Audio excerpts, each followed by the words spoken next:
उलमाए ज़वील एहतराम सादात मशाइख हाज़िरीन अहले सुन्नत व जमाअत, अस्सलामु अलैकुम व रहमतुल्लाहि व बरकातुहू। अल्हम्दुलिल्लाह अल्हम्दुलिल्लाहिल हन्नानिल मन्नान अल्लज़ी खलक़ल इंसान व अल्लमहुल बयान वस्सलातु वस्सलामु अला रसूलिही सय्यिदिल इंसी वल जान व अला आलिही व अस्हाबिही ज़विल खैरि वल इहसान, अम्मा बअद।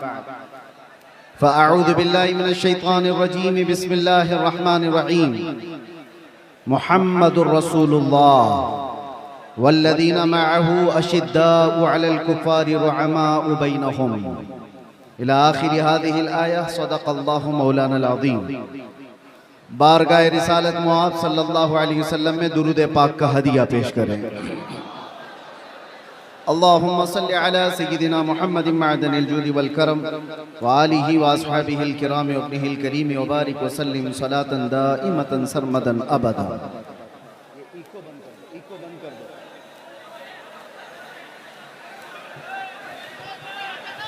बहरे दीदार मुश्ताक है हर नज़र, दोनों आलम के सरकार आ जाइए।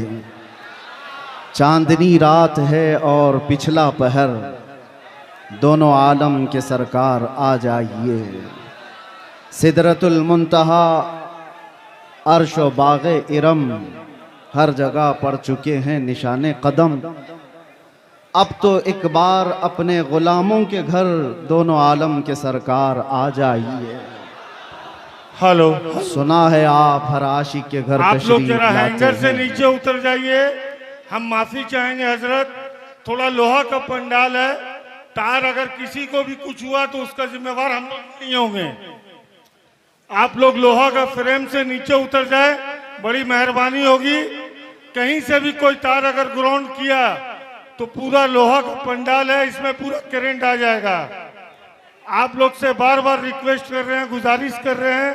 ठीक है, इंशाअल्लाह अज़ीज़ कुछ नहीं होगा। करंट तो वैसे ही मुसलमानों में पहले से मौजूद है, करंट को फिर क्या करंट लगे। आपका जज्बा बरकरार रहे, तवज्जो चाहता हूं। और ये जो जोश और ये जो जज्बा है किसी के ऐलान से ख़त्म होने वाला भी नहीं। हमें पता है, हर दिन हम देखते आ रहे हैं, इसलिए कि दीवानगी और वो भी हुजूर पाक सल्लल्लाहु अलैहि वसल्लम के नाम पर हो। पूरी दुनिया अपनी ताकत जमा करके भी उस दीवानगी को रोक न सकी। 14 सदियां गुजर गई हैं, इस तूफान का रास्ता कोई रोक ना सका। इसी को इकबाल ने बहुत पहले ही कहा था, थमता न था किसी से सैले रवा हमारा, कुछ बात तो है कि मिटती नहीं हस्ती हमारी। सदियों रहा है दुश्मन दौरे ज़मा हमारा। मेरे अजीज़ों, आज हम उर्से कायदे अहले सुन्नत में हाजिर हैं। आप हजरात जिस अंदाज से भी सुनना चाहें मैं सुनाता हूँ, खड़े होकर के, बैठ करके, सो करके, जिस तरह से भी है, और ख़ामोशी से या चीखते चिल्लाते, आपकी अपनी मर्ज़ी के मुताबिक।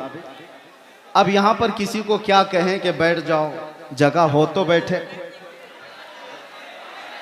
कहीं जगह है ही नहीं तो क्या बैठा है। इसलिए जो जहाँ खड़े हैं वहीं खड़े रहें। हाँ, इतना मैं कह सकता हूँ कि कुर्सी वाले कुर्सी छोड़ दें तो अच्छा होता है। हम भी बहरहाल एक बार दुरूद पाक पढ़ लें। अल्लाहुम्मा सल्लि अला सय्यिदिना मुहम्मदिन मअदनिल जूदि वल करम व आलिहि व अस्हाबिल किराम व इब्निहिल करीम व बारिक व सल्लिम। मैं बयान के लिए आ रहा था, उससे कबल ही मुझे बैठ जाइए।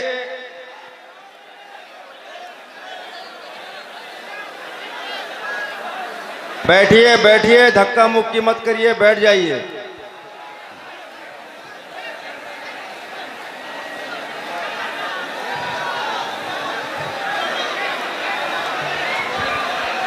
अरे भाई आप बैठिए तो, अरे अपने मेहमान की कद्र कीजिए, बैठ जाइए। आप मेहमान आपसे मुखातिब, बैठ जाइए, बैठिए, जल्दी कीजिए, 1 सेकंड में बैठ जाइए। जल्दी कीजिए।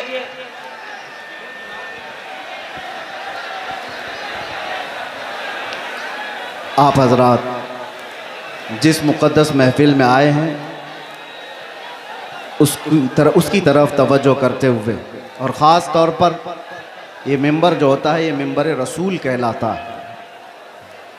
मैं तमामी नौजवानों से कहता हूँ कि अदब अगर बरकरार नहीं है तो फिर इस तरह के जलसे में हाजिर होने का मतलब भी नहीं निकलता, वाह, कोई फ़ायदा नहीं होता है। यही वजह है, मुझे अभी आने से पहले ही हमारे असीर मुफ्ती आज़म हिंद सईद नूरी साहब क़िबला ने कहा था थोड़ा ठंडी तकरीर कीजिए। अब आप मुझे बताएं ऐसे माहौल में कौन ठंडी तकरीर करता है? वाह वाह वाह वाह। और इसी वजह से हम जलसों में जाना कम भी कर चुके हैं कि ये मजमा संभलने को संभलता नहीं और वक्त ज़ाया होता चला जाता है। बहरहाल आज जिस कायदे अहले सुन्नत के उर्स में हम हाजिर हैं, मैं थोड़ा ही वक्त लूँगा। एक ही बात मैं कहूँगा, पिछले 3 दिन से आपने उनकी सीरत पर बहुत कुछ सुना होगा। उलमा, खुतबा, शोरा, यहाँ पर बहुत सारी चीज़ें आपको सुना कर जा चुके हैं, लेकिन मैं अपनी ज़िंदगी में आज महसूस करता हूँ पल पल घड़ी घड़ी अगर किसी की याद आती है मुश्किलात में तो वह अरशदुल कादरी जैसे कायद की याद आती है। आज उम्मत को जिस कायद की ज़रूरत है वो अरशदुल कादरी जैसा कायद था, जो उलमा को मुत्तहिद करे, मरबूत करे, सियासत में हमारी क़ियादत को एक नाम तक पहुँचाए, हमारे मिली मसाइल को कमरे के अंदर बैठ कर के हल कर सके, वो एक दूसरे पर तीखे निशाने करने वालों पर जा करके सुलह मुसालहत की बात कर सके। वो कायद आज हमें नज़र नहीं आता जो कायदे अहले सुन्नत के अंदर खूबियाँ थी। हैरत होती है कि इतने तबलीगी दौर, इतने तबलीगी सफ़र करते हुए वो किताबें किस वक्त लिखते थे। उनके कलम में अल्लाह ने ऐसी बरकत रखी थी। एक बात मैं आपको बताता हूँ, अल्लाह ताला जिससे दीन की खिदमत लेता है उसकी ज़िंदगी के वक्त में अल्लाह बरकत देता है। वो थोड़े से वक्त में बहुत कुछ काम करके जाता है। आम लोगों से ये मुमकिन नहीं होता। अल्लामा अरशदुल कादरी अलैहि रहमत व रिज़वान ने जो एक क़ियादत का अच्छा चेहरा पेश किया, काश आज उम्मत को फिर से एक वैसा कायद मिल जाएगा। अहले सुन्नत व जमाअत के दरमियान एक ऐसा ऊंचा चेहरा जिसके जलजला और ज़ेरो ज़बर से पूरी दुनिया आज तक कांपती है, जिसका जवाब नहीं दिया जा सका है। आप जमशेदपुर वाले, जो नई नस्ल है, जो नए नौजवान हैं, यंगस्टर्स, जिन्होंने उस कायदे अहले सुन्नत को देखा नहीं है, आप आज की दुनिया में जी रहे हैं। तुम्हारी ये खुशबख्ती और सआदत की बात है कि पूरी दुनिया में जिसने अहले सुन्नत व जमात का दर्द लेकर के तबलीगी सफर किए वो तुम्हारी जमीन पर आराम कर रहा है, वो इसी जमशेदपुर में आराम कर रहा है। आप क्या समझते हैं मोहल्ले में बैठ करके 4 लोगों की इस्लाह कर लेना ये क़ियादत नहीं है। मैं जा करके देख करके आ रहा हूं, मिस्र में, तुर्की में, वहां तक भी ये पहुंचे हुए हैं अपने अहले सुन्नत का दर्द लेकर के। हद तो ये हुई कि जब मैं आपकी तारीख में ये पढ़ा 1982 में आप तेहरान भी चले गए, ईरान, इनकलाब ईरान के बाद जो ईरान के हालात सख्त हो गए थे। क्यों गए मियां? आप सुन्नी आलिम हैं, शियों के मुल्क में क्यों गए? इसलिए नहीं गए थे कि शियों से लिफाफे लेकर आए और अपना महल बनाए, बल्कि इसलिए गए थे कि तेहरान में 5 लाख सुन्नी मुसलमान जीते थे। उनके मुस्तकबिल की फिक्र करके हिंदुस्तान से वो ईरान पहुंचे थे। ईरान के सुन्नियों को एक मस्जिद बनाने की इजाजत नहीं दी जा रही थी, तो दर्द ईरान के सुन्नियों को नहीं, हिंदुस्तान में बैठे अरशदुल कादरी के दिल धड़क रहे थे। उम्मत का दर्द हो तो क़ियादत आती है। और एक बात मैंने आप ही के अशार से अपनी गुफ्तगू का आगाज किया। सबसे मेरी पसंदीदा नात अकेले में जब भी मैं सुनता हूं, सबसे ज्यादा अल्हम्दुलिल्लाह आला हजरत की नातों के बाद अरशदुल कादरी अलैहि रहमा की ये नात, इसलिए कि ऐसा है कि ये हम जेल में भी गुनगुनाते थे तो तसल्ली होती थी। बहरे दीदार मुश्ताक है हर नजर, दोनों आलम के सरकार आ जाई। चांदनी रात है और पिछला पहर, दोनों आलम के सरकार आ जाइए। ये वो कहता है जिसका दिल बाराह रास्त मुस्तफा से जुड़ा हुआ होता है, जिसकी दिल की धड़कनें मेरे आका के इश्क में धड़क रही हो, वो इस तरह की तमन्नाएं करता है। और एक बात मैं आपको बताऊं, बहुत सारे लोगों को देख करके आप कंपेयर ना करना। जिसके सीने में सच्चा इश्क रसूल होगा, उसके दिल में ऑटोमेटिक उम्मत का दर्द भी होगा। ये लाजिम चीज है। जो नबी से बेपनाह मोहब्बत करता है, बाय डिफॉल्ट जिसको कहते हैं ना, ऑटोमेटिक उसके अंदर उम्मत की मोहब्बत और उम्मत का दर्द आ ही जाता है। वो ऐसा नहीं है, ऐसा नहीं है कि उम्मत को तोड़ने की बात कर रहा होता है और रसूलुल्लाह की सीरत बयान कर रहा होता है। झूठा होगा। नबी से मोहब्बत करने वाले की सबसे पहली अलामत बयान की गई है। मेरे आका ने खुद फरमाया, मल्लम यहतम बिअमरिना फलैसा मिन्ना। जो इस हाल में सुबह किया कि मेरी उम्मत का ख्याल नहीं किया, वो मेरी उम्मत में से नहीं है। हुजूर ने फरमाया, जो उम्मत मुस्तफा का ख्याल नहीं करता, हुजूर फरमाते हो मुझ में से नहीं है। और जो रसूलुल्लाह से मोहब्बत करता है, उसे उम्मत का दर्द सताता है, उम्मत का दर्द सताता है। अल्लामा अरशदुल कादरी रहमतुल्लाह ताला अलैह की जिंदगी को पढ़ो ऐ नौजवानों। कितनी जगहों पर वो सफर करते चले गए। उस जमाने में जब टेक्नोलॉजी इतने उरूज पर नहीं थी, असबाब इतने नहीं थे। आज हमें वक्त बचाने के लिए इतने पापड़ बेलने पड़ते हैं। मैं अपनी बात कर रहा हूं, मैं कहीं जा करके अपने सफर की दास्तानें नहीं सुनाने का कायल नहीं हूं, लेकिन फिर भी मैं आपको बताऊं कि सफर को बचा बचा करके वक्त के लिए आज हम इतनी कोशिश करते हैं, फिर भी अपने घर को वक्त नहीं दे पाते। अपने घर के लिए वक्त निकालना मुश्किल हो जाता है। जबकि आज प्लेनों का सफर करते हैं, इधर से बैठे उधर उतरे। और ये वो अशखास, वो नुफूस कुदसियां हैं जिन्होंने कई कई दिनों तक बसों के और ट्रेनों के सफर किए थे, और फिर भी उम्मत के दरमियान जाकर के खिदमत इस्लाम का वो हक अदा किया जो आज प्लेनों का सफर कर करके भी 100 लोग नहीं अदा कर सकते, नहीं कर सकते। वो दर्द था उम्मत का। मैं मेरे वालिद गिरामी रहमतुल्लाह ताला अलैह से अल्लामा अरशदुल कादरी रहमतुल्लाह अलैह के मुतालिक बहुत बचपन में सुना था, जब मेरी उम्र अभी मुश्किल से 7-8 साल रही होगी।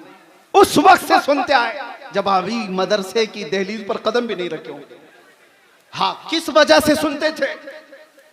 वो कसरत से सरकार मुफ्ती आजम हिंद का और हुजूर हाफिज मिल्लत का जिक्र करते, और अल्लामा अरशदुल कादरी रहमतुल्लाह अलैह के मुतालिक बताया कि कर्नाटक की सरजमीन पर, कर्नाटक की सरजमीन आप ऐसा समझे कि आज के दौर में भी इल्मे दीन से शगफ रखने वाली उतनी वहां पर कौम आबाद नहीं है।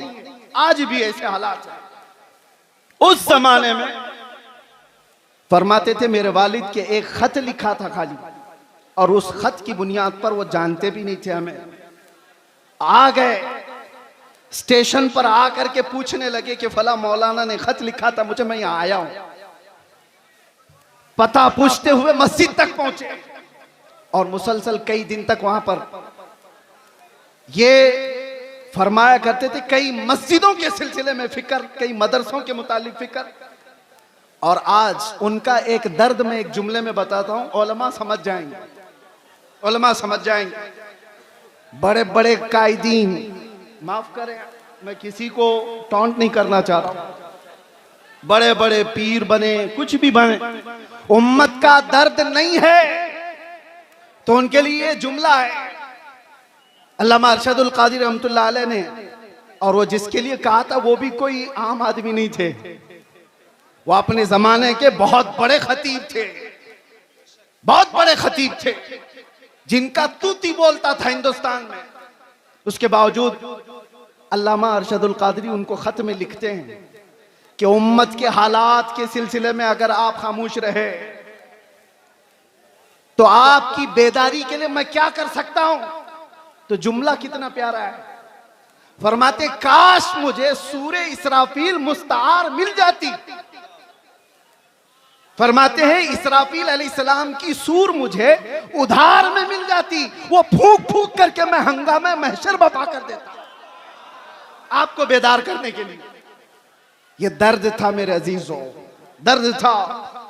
आज जरूरत है इस भोली भाली उम्मत को इस तरह से ऐसी आवारा छोड़ने की बजाय इनके रास्ते तय किए जाए, इनके रास्ते तय किए जाए।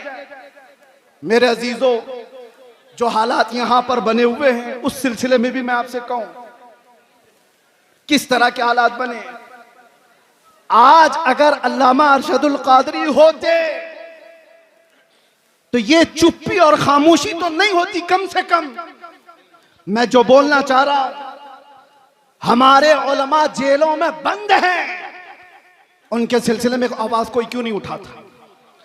आय हाय हाय। बरेली शरीफ खानदान आला हजरत तौकीर रजा साहब आज तक अंदर हैं और कमर गनी उस्मानी साहब 4 साल से अंदर हैं। किसी को डर लगता है तो अलग बात है कि इनके नाम ले लिए उनके नाम ले लिए, हमारे लिए मामलात ना आ जाए। तुफ है तुम्हारी ऐसी सोच पर। उम्मत मुस्तफा का वो हिस्सा है या नहीं, टुकड़ा है या नहीं। मेरे आका फरमाते हैं मसलुल मुमिनी का मसली जसदिन इज़ा इश्तका अदुन तुदअ लहु साइरुल जसद बिस्सहरी वल हम्मा। मोमिन की मिसाल ऐसी है कि जैसे एक जिस्म के कई आज़ा, एक जिस्म के कई आज़ा, अगर बुखार आए तो हाथ में भी तकलीफ होगी, पैर में भी तकलीफ होगी, सर में भी दर्द होगा। मोमिन की मिसाल ऐसी है कि एक मोमिन को दर्द होगा तो सारे मोमिनों को दर्द होना चाहिए। बेशक सारे मोमिनों को दर्द होना चाहिए। मदरसे वाले, तंजीमों वाले, खानकाहों वाले ये सोच के बैठे हो कि अभी हमारी खानकाह पे थोड़ी ना कोई मसला आया है, वो जाता है तो जाए। अगर तुम्हारी ऐसी सोच है तो इंतजार करो, कल आपकी बारी है, कल आपकी बारी है। कितना बचना चाहोगे? जो सेक्युलर बन बन करके अपने आप को छुपाते थे, आज उनकी हालत ऐसी है। आज हालत ऐसी है, धोबी का कुत्ता, न घर का न घाट का। न वो इनके हो पाए न सुन्नियों के हो पाए। इसीलिए मुसलमानों, आज जो जरूरत है तुम्हारे अंदर, बाकी मैं किसी और को बेदार करने नहीं आया। बड़े बड़े लोग मौजूद हैं, बड़े बड़े लोग हैं। नौजवान जो मुझे सुनते हैं उनसे अब एक ही बात कहता हूं, अब शायद तुम ढूंढते रह जाओ, दूसरा अरशदुल कादरी मिलेगा नहीं वाह वाह, जो तुम्हारी क़ियादत करे। अरे हमें नहीं मिलता, तुम्हें क्या मिलेगा? सुभान अल्लाह। दर्द है, इसलिए बोल रहा हूं, दर्द है कि इन मामलात में, उम्मत के मामलात में, जो अपने घर से निकल करके हर जगह जाता था, वो कौन है आज? कौन है? मदारिस इस्लामिया पर कुछ आंच आए तो कोई बात करने वाला? सुभान अल्लाह। पिछले 1 साल से ज्यादा हो गया होगा, अल जामिअतुल अशरफिया मुबारकपुर, जो अजहर हिंद कहलाता है, किस तरह की मुसीबतों से गुजर रहा है सारे उलमा को पता है, सारे उलमा जानते हैं। जामिया अशरफिया मुबारकपुर जिसने हिंदुस्तान को बड़े बड़े कायदीन दिए, अल्लामा अरशदुल कादरी भी उसी के खोशाचीन है। आज अशरफिया के ऊपर क्या हालात हैं आपको पता नहीं है? उलमा तो जानते होंगे हुकूमत की कैसी सख्तियां हैं। बिना तनख्वाह लिए हुए वो कई महीनों से वहां खिदमत कर रहे हैं, उनकी तनख्वाहें बंद कर दी गई, रोक दी गई। हमारे इन हालात पर अगर क़ियादत नहीं होती तो फिर किन हालात पर क़ियादत होगी? हालात, किन हालात पर क़ियादत होगी? मिंबरों पर एक दूसरे के अमामे खींचने पर। तवज्जो चाहता हूं, रईसुल कलम हमेशा ये चीज पसंद फरमाते थे कि उम्मत का दर्द रखने वाला कोई आलिम किसी खित्ते का हो, वो मेरे घर के बच्चों से ज्यादा अजीज है। उनका ये दर्द जो मैंने महसूस किया, आज अपनों के लिए अलग मसाइल, गैरों के लिए अलग मसाइल, ये नहीं था उनके घर। मैंने आयत इसीलिए पढ़ी, जरकानी साहब अभी जो कह रहे थे कि अल्लामा अरशदुल क़ादिरी रहमतुल्लाह ताला अलैह की सीरत पर उनका ये जुमला सोने के हरफों से लिखने के काबिल है। अपनों से गैरों से मुकाबला हो तो डट जाइए, अपनों से मुकाबला हो तो हार जाइए। यह जुमला आसान नहीं है, प्रैक्टिकल बहुत मुश्किल है। और यही कुरान का मफहूम है, अशिद्दाउ अलल कुफ्फारी रुहमाउ बैनहुम। सहाबा की यही सिफत थी, वो सख्त थे तो गैरों के लिए और आपस में नरम दिल थे। ऐसे नरम दिल, ऐसे रहम दिल थे। सख्ती उन लोगों पर करनी चाहिए थी जो मेरे नबी की शान में भौंकते हैं, ना ये कि मुसलमानों के लिए। जब से ये चीजें हमारे अंदर बदल गई तो हमारे हालात भी ऐसे तितर बितर हो गए। आज देखो, कोई भी आकर के, एक छोटा सा लीडर भी मुसलमानों की छोटी सी टुकड़ी को काट के लेके चला जाता है। हर जगह यही हालात है, हर जगह यही हालात है। मुझे किस मसले पर बात करूं ये समझ में नहीं आता। मुसलमानों के जो मामलात हैं, नशा इतना ज्यादा आम है कि इनके नशाखोरी पर बात करें, जिना बढ़ता जा रहा है इस पर बात करें, औरतों की बेहयाई उरूज पर आ गई इस पर बात करें, एजुकेशन में इतने पीछे हो गए इस पर बात करें। समझ में नहीं आता, हजार मसाइल है हमारे, किन मसाइल पर बात करें। आखिर में जाकर के हमारा जो दर्द है वो इस नुक्ते पर पहुंचता है। इनको एक एक मसले का इलाज करते रहोगे, जिंदगी तमाम हो जाएगी, बीमारियां बढ़ती चली जाएंगी। बीमारियां बहुत हैं लेकिन इलाज एक ही है। उम्मत मुस्तफा का इलाज एक ही है, वो इलाज का नाम है कि मोहम्मद से वफा तूने तो हम तेरे हैं। वो एक ही इलाज। आज उम्मत को उन कदमों से जोड़ने की जरूरत है। जब जब हलकों की बात होती है, जब जब अपने अपने खास जमात की बात होती है तो उम्मत बार बार झगड़े करती है। जमात से मुराद मैं अहले सुन्नत की बात नहीं कर रहा हूं, सिर्फ पीरों के अपने हलकों की बात। ये पीर का मुरीद उससे नहीं मिल सकता, वो पीर का मुरीद इससे नहीं मिल सकता, इनसे सलाम उसका नहीं, उसका सलाम इससे नहीं। इस मिंबर पर आज देखें आप उलमाए कराम, मेरा हुस्न जन ये कहता है, ज़रक़ानी साहब इसकी तायद करें, अरशदुल क़ादिरी रहमतुल्लाह अलैह के उर्स में यहां किसी एक पीर का मुरीद आलिम नहीं बैठा है, सिर्फ अरशदुल क़ादिरी रहमतुल्लाह अलैह के मुरीदी नहीं है, सारे सिलसिले के जमा हुए। इसलिए जमा हुए हैं कि उन्होंने अरशदुल क़ादिरी रहमतुल्लाह ताला अलैह की सीरत को देखा है कि यहां पर छांटा नहीं जाता, यहां पर जमा किया जाता है, इसलिए जमा हुए। बाकी तो डर लगता है। इनके भी स्टेज खास हैं, सबके हमें पता है, मैं खुलकर बोल रहा हूं। सब खतीबों के, सब शायरों के स्टेज खास है। इस स्टेज वाला उस स्टेज पे नहीं जाएगा। है सुन्नी, उनके बटे हुए हैं। लेकिन मेरे अजीजों, अल्लामा अरशदुल क़ादिरी रहमतुल्लाह ताला अलैह के जमाने में भी और उनकी हयात के बाद भी आज ये मिंबर गोना गो खुसूसियात के साथ जो जमा है, काश उम्मत के तमाम सुन्नी उलमा का इत्तिहाद और क़ियादत जिंदा हो जाए। मेरा विजदान कहता है पूरा हिंदुस्तान तो छोड़ो, जमशेदपुर के सुन्नी इकट्ठा हो जाए, हिंदुस्तान को हिलाने के लिए काफी हो जाए। जिंदाबाद जिंदाबाद क्या समझते हो? जिंदाबाद, नारे तकबीर, नारे रिसालत और से हुजूर कायदे अहले सुन्नत हजरत अल्लामा मुफ्ती सलमान अजहरी साहब क़िबला, नारे तकबीर, नारे रिसालत। मैंने सुना था मिंबर पर, हो सकता है कि बहुत ज्यादा भीड़ भाड़ की वजह से नज्म व नस्ख खराब हुआ हो। ज़रक़ानी साहब यहाँ पर बहुत सारे उसूल रखते हैं, उन उसूलों में ये भी मैं अर्ज किए देता हूँ कि जिसका उर्स हो रहा है उसी का नारा लगाए, यहाँ जो खड़ा है उसका नारा ना लगाए। होना ये चाहिए, हमारे मरने के बाद फिर लगाए। यहीं से तो शख्सियत परस्तियां शुरू हो रही। मुझे कम लक़ब दिया मुझे छोटे नाम से बुलाया, पोस्टर में मेरा नाम वहां चिपकाया है। इन्हीं मामलात में तो है। मैं कितने लोगों को जानता हूं छोटे नाम की वजह से और पोस्टर में इधर उधर हो जाने की वजह से उनकी बरहमी आसमान पर है, और कोई सालों से जेल में सड़ रहा है, एक बार माथे पे शिकन नहीं आई। दर्द अगर तुम्हारी अपनी इज्जतों का है तो तुम्हारी इज्जतें नीलाम हो जाएंगी, और दर्द अगर उम्मत का है हर दिन तुम्हारी इज्जत बढ़ाई जाएगी, हर दिन इज्जत बढ़ाई जाएगी। इसीलिए मेरे अजीजों, आज बात करते हैं नामों से रिसालत के उस अहम मसले पर।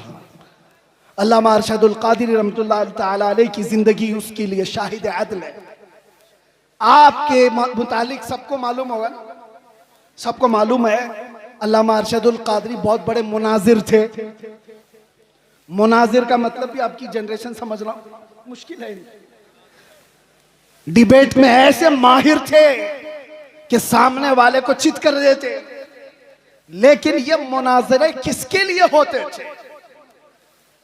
घूम फिर करके आप हिस्ट्री निकालेंगे, अल्लामा अरशदुल कादरी के सारे मुनाजरे इस बात पर थे कि कहीं से अगर थोड़ी सी बदबू भी आई कि मेरे नबी की शान में गुस्ताखी हो रही है, अज़मत रिसालत पर पहरा देना है, नामों से रिसालत की हिफाजत है। मुनाजरे इसलिए नहीं होते कि चमक जाएं, मुनाजरे इसलिए नहीं होते कि अपने नाम रोशन कर लें, मुनाजरे अज़मत रिसालत के दिफा के लिए हुआ करते थे, और वह हक अदा किया है अल्लामा अरशदुल कादरी रहमतुल्लाह अलैह ने। हक है। मैं जामिया अशरफिया मुबारकपुर में जब पढ़ने के ज़माने में था, मैंने सुना था अपने एक उस्ताद से कि हुजूर हाफिज मिल्लत के साथ अल्लामा सफ़र पर थे, अल्लामा अरशदुल कादरी। एक छोटी सी किताब हुजूर हाफिज मिल्लत लेकर चल रहे थे, और लखनऊ का शायद सफ़र था, और रास्ते में अल्लामा अरशदुल कादरी रहमतुल्लाह अलैह उसको पढ़ते रहे, उसके बाद रखे। बाद में पहुंचने के बाद जिस साहब के घर पर मेहमान थे, हुजूर हाफिज मिल्लत भी वहां गए। पूछा कि मौलाना अरशदुल कादरी किताब कहाँ है, वो जो साथ लेकर चले थे? कहा हुजूर मैं तो लेना भूल गया, छूट गई, ट्रेन चली गई। हुजूर हाफिज मिल्लत को वो किताब की ज्यादा जरूरत थी, बहुत शदीद जरूरत थी। आप नाराज हो गए, कहा इतनी भी किताब का आप ख्याल नहीं कर रहे, साथ में सफर। कहा कि हुजूर थोड़ा सा वक्त दे दें, थोड़ा सा वक्त दे दें, किताब के मुतालिक कुछ ना कुछ करूं। फरमाया कि जो किताब उन्होंने ट्रेन में बैठकर मुताला किया था, पूरी किताब लिख करके हुजूर हाफिज मिल्लत को दे दी।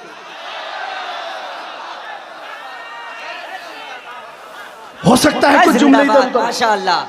कहा गजब की जहानत। अब यहां रुक करके भी मैं एक बात बताता हूं, कचरे लोगों के दिमाग इतने नहीं चलते। इश्क रसूल हो तो जहानत आसमान पर होती। आला हजरत की जहानत को कोई पहुंच पाएगा? आला हजरत का दिमाग जो चलता था, 100 साल पहले लिखी हुई किताबें आज के लोग ऐनक लगा लगा कर नहीं पढ़ पाते। आला हजरत की जहानत किस बुनियाद पर थी? आला हजरत का भी दिमाग जो अर्शे औला तक पहुंचा था, वो इश्क रसूल की बुनियाद। जहां इश्क रसूल होगा वहां जहानत भी होगी, और जहां इश्क रसूल निकल जाता है तो फिर उसकी जहानत भी गटर में चली जाती है। वो कब क्या करता है पता नहीं चलता। अल्लामा अरशदुल कादिरी रहमतुल्लाह तआला अलैह को अल्लाह ताला ने गजब की जहानत दी थी, हाफिजा मजबूत था। और जितने मुहद्दिसीन की आप तारीख पढ़ेंगे, उनका हाफिजा अगर मजबूत था तो इश्क रसूल की बुनियाद, इश्क रसूल की बुनियाद।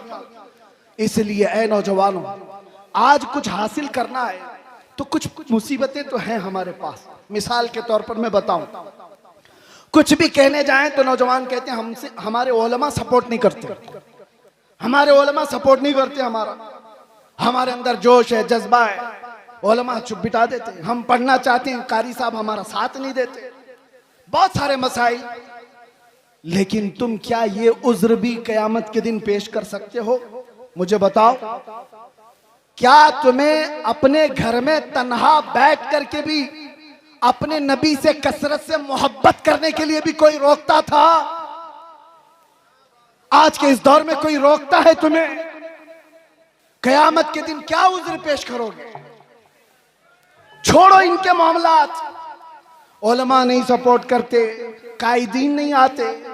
ये तो अवाम की बातें तो छोड़े, सोशल मीडिया पर जो नौजवान उलमा की तहरीरें भरमार पड़ी रहती है, वो पता नहीं किसको किसको कोस रहे होते हैं। कई मर्तबा मेरे पास आई तहरीरें, कहा कि हजरत वो लोग खामोश हैं, ये लोग खामोश हैं, कुछ नहीं बोलते, सब खानकाएं। मैं उनसे यही कहता हूं, उनकी तरफ देखने की ड्यूटी आपको लगाई किसने? वो खामोश हैं तो अल्लाह ने आपको मौका दिया, आप मैदान में आओ, आप बड़े बन जाओ। मैदान बड़ों ने आपको खाली करके दिया, आप बड़े बन जाओ। हम जैसे छोटों को पूछता कौन था? हमारी हैसियत क्या है? हमसे हमारे बाप के बराबर भी बड़े बड़े उलमा हैं, अभी भी मौजूद हैं, उनसे भी बड़े मौजूद हैं। मेरे अजीजों, एक दर्द लेकर के मैदान में क्या उतरा? मैंने एक बार ही मुस्तफ़ा करीम सल्लल्लाहु अलैहि वसल्लम की नामूस के मुतालिक अपने जज्बात का इजहार किया था और फिर उसका असर देखा। 50 लोगों में बैठकर की हुई बात थी, रब्बे जुल जलाल ने पूरी दुनिया के चप्पे चप्पे में पहुंचाया। आज हमें हर एक की नजर के सामने बिठाया है। सबके सामने हमारी जो इज्जतें हैं वो इसलिए नहीं है कि मैं बहुत बड़ा तुर्रम का हूं, बहुत बड़े बादशाह का बेटा हूं या कोई सियासी नेता हूं। ये जो कुछ भी इज्जतें मिली हैं ये कदमे मुस्तफा की बरकत है। जब तक बिके न थे तो कोई पूछता न था। या रसूल अल्लाह, तुमने खरीद कर हमें अनमोल कर दिया। आज दुनिया में ये मकाम देखा है, जो एक बार मुस्तफा की इज्जत की बात करता है, मौला दिल दिल में उसको बिठा रखता है। और फिर सोचो, जो अपनी जिंदगी हुजूर की मोहब्बत में फना कर देता है, तब जाकर के वो बरेली का इमाम अहमद रजा बनता है। बेशक।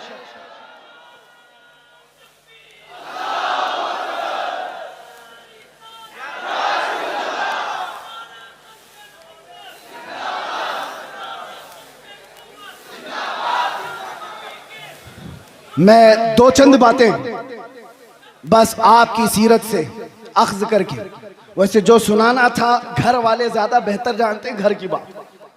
अल्लामा के साहबजादे यहाँ पर मौजूद हैं, उन्होंने सारी चीजें देखी। एक बात आपको मैं बताऊं, सच्चा आलिम वो है जो सहाबा की सीरत पर चले, उनके तमाम नुकूश पाक को अपनी जिंदगी के मिसाले राह बनाए। हुजूर सैयदना अबू बकर सिद्दीक रज़ियल्लाहु ताला अन्हु का हाल ये था, सुनेंगे आप थोड़ी देर। आप जब खलीफा बने, दिन रात काम इतने थे और घर में जो तनख्वाह आती थी बैतुल माल से आपके घर में तनख्वाह आ रही थी।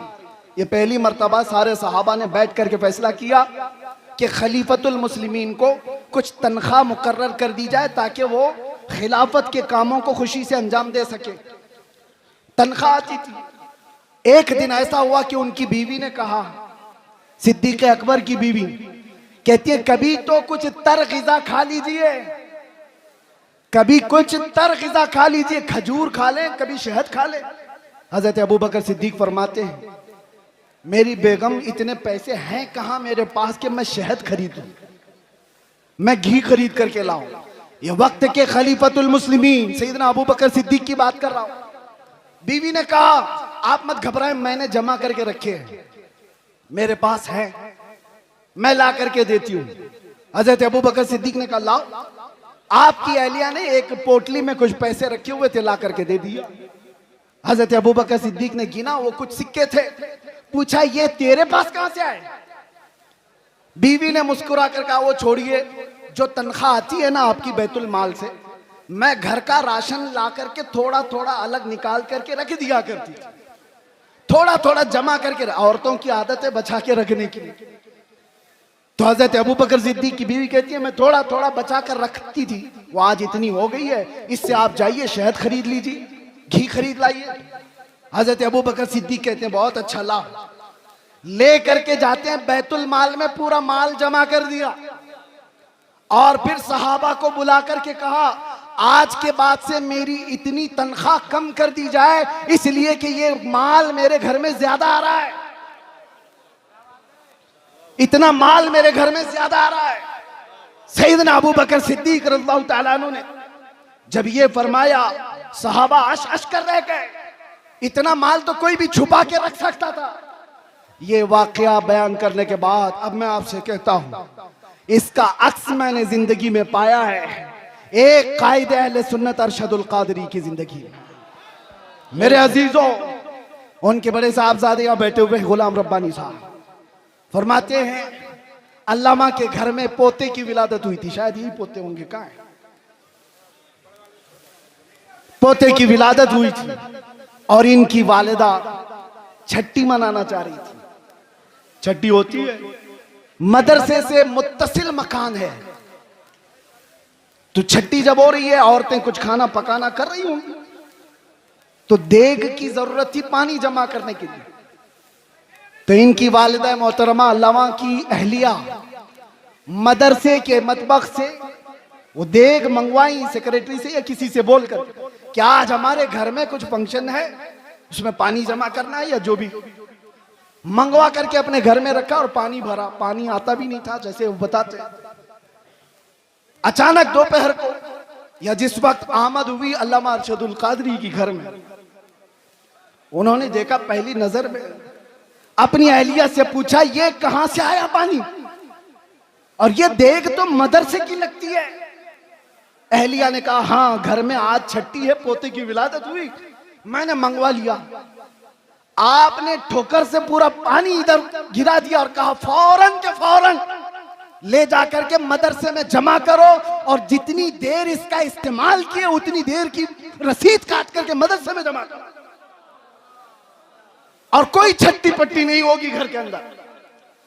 अगर कौम की अमानत का 1 रुपया भी मेरे घर में इस्तेमाल होगा, मेरे घर में इस्तेमाल होगा, तो वो मेरे लिए हराम है, हराम। ये सिद्दीक अकबर की जात से लिया हुआ पहलू था, सिद्दीक अकबर की जात से लिया हुआ पहलू था। मेरे अजीजों, आज हालात तो बड़े बहुत अलग है। अब क्या बताएं, हम इस मैदान के आदमी हैं, ये स्टेजों के, और ये स्टेज और ये प्रोग्राम कितने कमर्शियल हो गए हमें पता है। दिल नहीं करता, अभी लोग इस पर धंधा करने लगे हुए हैं, बिजनेस होते हैं, ठेकेदारियां होती हैं, उलमा की कीमतें तय होती हैं, शोरा की कीमतें तय होती हैं। 1 घंटा बयान करने का वो इतना लेगा, 1 नात पढ़ने का वो इतना लेगा, सारा कमर्शियल हो गया। और वो एक अरशदुल कादरी है, एक अरशदुल कादरी, कई दिन उनके घर में फाके चलते रहे। खुददारी ऐसी थी कि कभी घर की बात बाहर नहीं बताई, बाहर नहीं बताई, खुददारी ऐसी थी। और आप बताओ, मौलाना लोगों कोई भी हो, इंग्लैंड जाना, अमेरिका जाना, इनके सबके ख्वाब होते हैं। कौन नहीं जाना चाहता? अमेरिका चले जाएं, इंग्लैंड चले जाएं, यूरोप चले जाएं। और अल्लामा को उस जमाने में इंग्लैंड, अमेरिका, सारी दुनिया पर जाने के बहुत मौके फराहम हुए, एक बार नहीं कई बार। और उस वक्त मुझे बताओ, इंग्लैंड में, अमेरिका में या यूरोप में कोई एक बंदा ऐसा मिले जो ये कहे हमने अरशदुल कादरी की जेब भर दी थी? नहीं। जो उन्होंने वहां से लिया वहीं की जमीन पर कोई इदारा बनाया और वापस चले आए।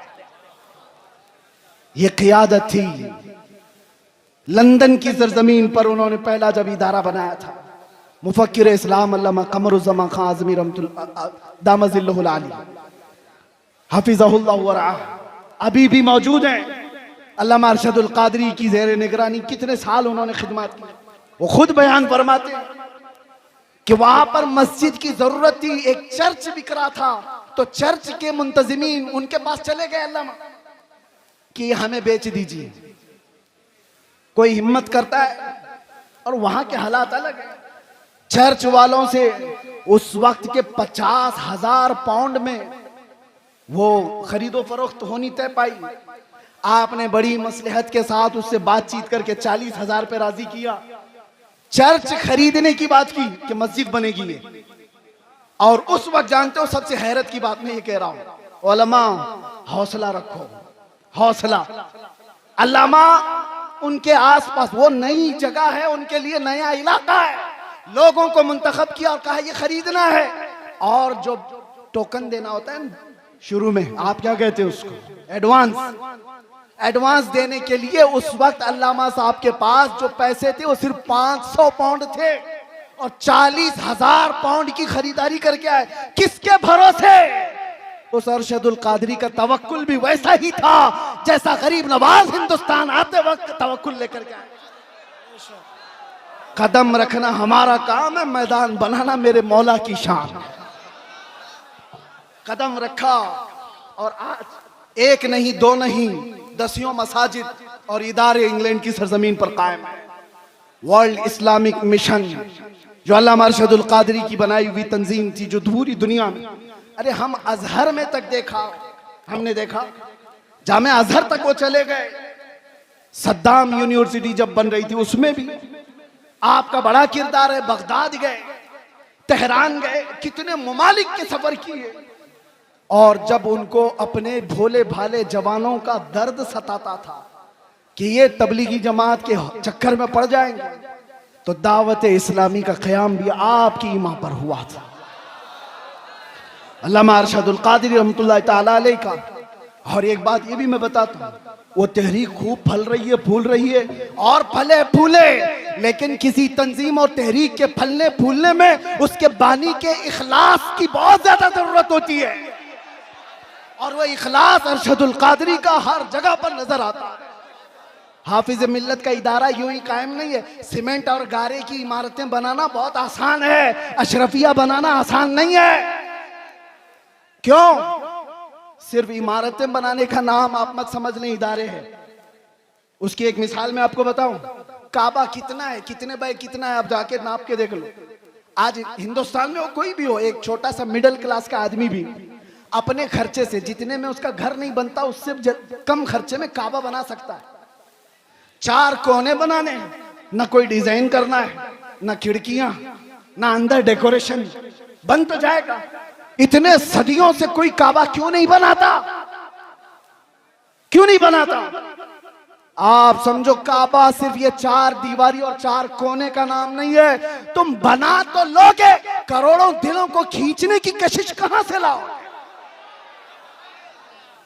ये कहां से आती है? ये इमारतों के बनाने में नहीं आती, वो मुखलिसीन की बरकत हुआ करती है। जामिया अशरफिया मुबारकपुर आज भी फल फूल रहा है और एक दो नहीं, हजारों उलमा वहां से निकले। उसकी हर ईंट में पसीना नहीं, हाफिज मिल्लत का खुलूस लगा हुआ है। इसी तरह जिन तहरीकों पर अल्लामा अरशदुल कादरी रहमतुल्लाह ताला अलैह की दुआएं रही, वो फल रही है, फूल रही है। इखलास जिसके अंदर लगा रहेगा उसमें बरकत भी ज्यादा रहेगी, तादेर व कायम रहेगा। ये चंद बातें थी। अब एक और बात उलमा के सिलसिले में, अल्लामा रहमतुल्लाह ताला अलैह उनके इस्लाह का तरीका देखा। उनको भी अपने जमाने में कुछ लोगों से शिकायतें थी, तो उन्होंने स्टेज पर आकर के गाली गलौज करके इस्लाह नहीं की। उनको भी बहुत सारे लोगों से कई मसले हुए, लेकिन उनके खुतूत गवाह हैं कि उन्होंने दूसरे उलमा की इस्लाह कैसे की। उनके लिखे हुए खत आज भी गवाह हैं। जब उनको किसी की इस्लाह करनी होती तो क्या लबो लहजा इस्तेमाल करते थे। ये उम्मत का दर्द रखने वाला कह सकता है, उम्मत का दर्द रखने वाला। एक वाकया इस पर शाहिद अदल है। बकी बिन मुखल्लद एक बड़े मुहद्दिस हैं, अंदलुस के रहने वाले। इन्होंने तकरीबन 1300 सहाबा की हदीसें किताब में जमा की थी। मुस्नद बकी बिन मुखल्लद वो जाया हो गई। बकी बिन मुखल्लद का मैं एक बार आपको तस्करा सुना देता हूं, ताकि अब ये उलमा के लिए मसला है। इस जिम्मेदार स्टेज से मुझे एक पैगाम देना था। बकी बिन मुखल्लद को एक शौक था जिंदगी में, वो इमाम अहमद बिन हम्बल से मुलाकात का, उनसे हदीस सुनने का। तो अंदलुस से, स्पेन से चल करके निकले, पैदल चलते थे आप सफर में। तकरीबन 1.5 साल के बाद आप बगदाद पहुंचे थे। 1.5 साल सफर करके आए। कितने हजार किलोमीटर का सफर है अंदलुस से बगदाद। बगदाद आने के बाद पता चला कि इमाम अहमद बिन हम्बल को हुकूमत की पाबंदियां हैं, पुलिस का घेरा है, उनको बयान करने पर पाबंदी है। कभी ये वाकया पढ़ते हैं तो हमें पूरे हालात नजर आने लगते हैं। पाबंदी लगाई गई इमाम अहमद बिन हम्बल पर। बहुत बड़े मुहद्दिस इमाम अहमद बिन हम्बल कौन है? जिनको 5 लाख हदीसें रसूलुल्लाह की याद थी। वो इमाम अहमद बिन हंबल की बात कर रहा हूं। हुकूमत सख्त थी, आप पर पाबंदी थी, लेकिन बकी बिन मुखल्लद जिस वक्त आए बगदाद में, वो पूछते रहे इमाम अहमद बिन हंबल कहाँ रहते हैं। सब लोग डरने लग गए, उनका नाम लेने से ही डरने लगे। अरे किसका नाम ले लिया? हमारे ऊपर 19 केस लगाए हुए हैं, हमारा नाम कोई ले ले तो सामने वाला भी सोचता अरे इनका नाम क्यों ले लिया। एक तजुर्बे की बात बता रहा हूं, जिसके ऊपर हुकूमत की सख्तियां होती हैं वैसी कौम उसको दूर करने लगती है। उसके साथ ना बैठो, मेरे ऊपर भी केस हो जाएगा। बकी बिन मुखल्लद पूछते रहे, कोई बता नहीं रहा था। कुछ लोगों ने कहा, उन्होंने पूछा क्या कोई और मुहद्दिस है यहाँ पर जो हदीसें सुनाते हैं? कहा हाँ है ना। कहा कौन है? यहया बिन मुईन, वो भी पाए के मुहद्दिस थे।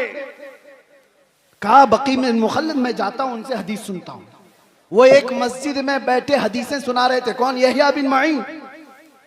और जब हदीसें बयान करने के बाद उन्होंने सवालात पूछने के लिए मौका दिया तो बकी बिन मुखल्लद ये खुद आगे बढ़ते हैं, कान में जाके पूछते हैं। तवज्जो, अब जो मेरे बयान करने का मकसद है, कान में जाकर यहया बिन मुईन से पूछते हैं क्या आप इमाम अहमद बिन हंबल को जानते हैं? क्योंकि सब लोग डर रहे थे उनका नाम लेते ही। हुकूमत की सख्ती है, पाबंदी है, अहमद बिन हंबल के घर के अतराफ पहरा लगा हुआ है, कोई नाम भी नहीं लेता था। तो बकी बिन मुखल्लद ने कान में जाकर पूछा यहया बिन मुईन से, क्या अहमद बिन हंबल को आप जानते हैं यहाँ इलाके में? आप जलाल में आ गए। वो ऐसा जलाल नहीं कि मेरे बराबर के आदमी के बारे में मुझसे क्यों पूछा, नहीं। कहा इधर आओ, कहां से आए हो? कहा अंदलुस से चल के आया हूं। कहा जो बात तुम पूछ रहे हो वो कान में पूछने की नहीं, मजमे आम में पूछो। अहमद बिन हंबल के बारे में कान में मत पूछो, पूरे मजमे में पूछो। कहा पूछो। उन्होंने बुलंद आवाज से पूछा इमाम अहमद बिन हंबल के बारे में जानते हैं? यहया बिन मुईन ने कहा बरजस्ता, हाँ मैं जानता हूं। इस वक्त वो रूए जमीन के सबसे अफजल तरीन आलिम है और मुझे उनकी फजीलत बयान करने में कोई दिक्कत नहीं है। ये कौन फरमाते? यहया बिन मुईन। और उसके बाद बकी बिन मुखल्लद पूछते हैं क्या आप इजाजत देते हैं कि मैं उनसे जाकर हदीस सुनूं? एक खुद मुहद्दिस हैं, वो उनसे पूछ रहे हैं। मौलाना साहब आपसे आकर के कोई पूछे, मैं आपसे नहीं पढ़ना चाहता हूं, दूसरे मौलाना से पढ़ना चाहता हूं, भगा देगा। मुझे क्या समझ रखा है? मुझे कमतर समझा है? यहया बिन मुईन कहते हैं तुमने बेहतरीन फैसला किया है, मुझे भी वक्त मिले तो मैं अहमद बिन हंबल से हदीस सुनूं। यह है वक्त के मुआसिर उलमा के दरमियान मोहब्बत और एक दूसरे का एहसास। उसके बाद यहया बिन मुईन के दरबार से वो निकले। बकी बिन मुखल्लद पूछते हैं अहमद बिन हंबल कहाँ है? कहा उनके घर पर पुलिस का पहरा है। कैसे जाएंगे? दिखाए रास्ता। जब गए, दरवाजे पर दस्तक दिया, इमाम अहमद बिन हंबल बाहर आए। जल्दी से अपना बता दिया, मैं इतने 1000 किलोमीटर का सफर करके आया हूं, आपसे कुछ हदीसें सुनने आया हूं। इमाम अहमद बिन हंबल ने कहा आज तो तू आ गया, कल तुझे पुलिस आने नहीं देगी। कहा उसका रास्ता मैंने बना लिया है। क्या बनाया? कहा रोजाना मैं एक कटोरी लेकर के आऊंगा भीख मांगने के लिए, दरवाजे पर दस्तक दूंगा, आप थोड़ी रोटी मेरे कटोरे में डाल देना और 4 हदीसें भी सुना देना। इमाम अहमद बिन हंबल की बारगाह में बकी बिन मुखल्लद कई महीनों तक इस तरह हदीसें सुनते रहे। इस वाक़े को बयान करने का मतलब ये है मेरे अजीजों, एक तरफ वो यहया बिन मुईन है, एक तरफ इमाम अहमद बिन हंबल, एक तरफ बकी बिन मुखल्लद। हदीसों में ये सब बड़े बड़े मुहद्दिस हैं। कोई किसी के अंदर ये एहसास नहीं है कि मैं इससे छोटा हो जाऊंगा, उससे बड़ा हो जाऊंगा। बकी बिन मुखल्लद चल करके हदीस सीखने आ रहे हैं। यहया बिन मुईन खुद बता रहे हैं कि जाओ इमाम अहमद बिन हंबल के पास। ये शान हमने देखी है सरकार मुफ्ती आजम हिंद में भी, ये शान हमने देखी है हुजूर हाफिज मिल्लत में भी, ये शान हमने देखी अल्लामा अरशदुल कादरी की हयात।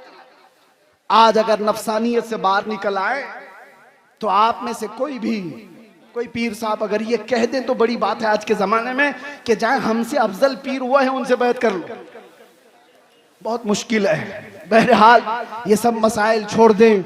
नौजवानों, तुम्हारे लिए सिर्फ एक बात है, आज जिस तरह ये खाली खाली नजर आ रहे हैं उलमा के अपने मसाइल है, माशी मसाइल, हुकूमत की सख्तियाँ, और हम तो ठहरे ऐसी पागल कि आज पकड़े फिर कल पकड़े, पता नहीं क्या क्या हालात हों।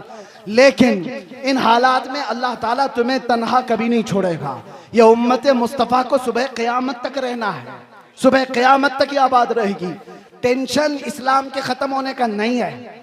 आपको डर ये नहीं पालना है कि कुरान ख़त्म हो जाएगा, इस्लाम ख़त्म हो जाएगा, कभी नहीं ख़त्म होगा। टेंशन इसका लेना है कि तुम्हारे अपने ईमान का क्या होगा। इस्लाम का कुछ नहीं होगा, कुरान का कुछ नहीं होगा, अल्लाह उनका मुहाफिज है। तुम्हारे अपने ईमान का क्या होगा। ये बहते हुए सैलाब में चले जाओगे या जोरदार आंधियों में तुम अपना ईमान बेच दोगे।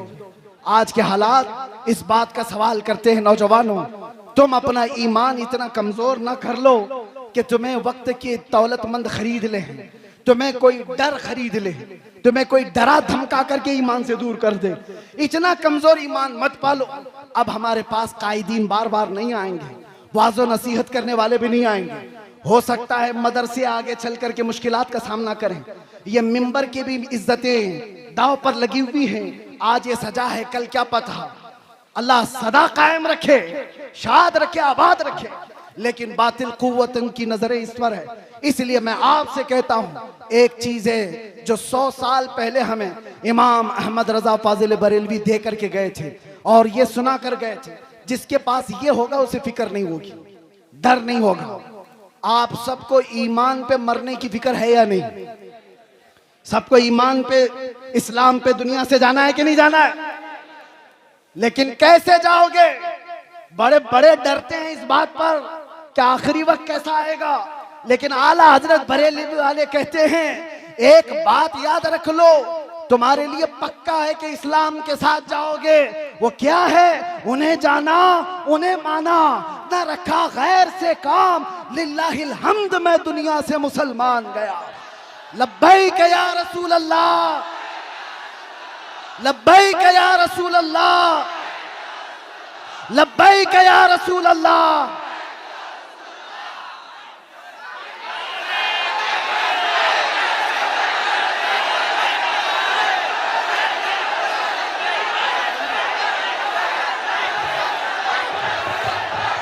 हजरात ऐसे ना करें, वो मेहमान है, मेहमान का ख्याल करें आप हजरात। खुदा के वास्ते माहौल ख़राब ना करें। हजरत अल्लामा मुफ्ती सलमान अज़हरी साहब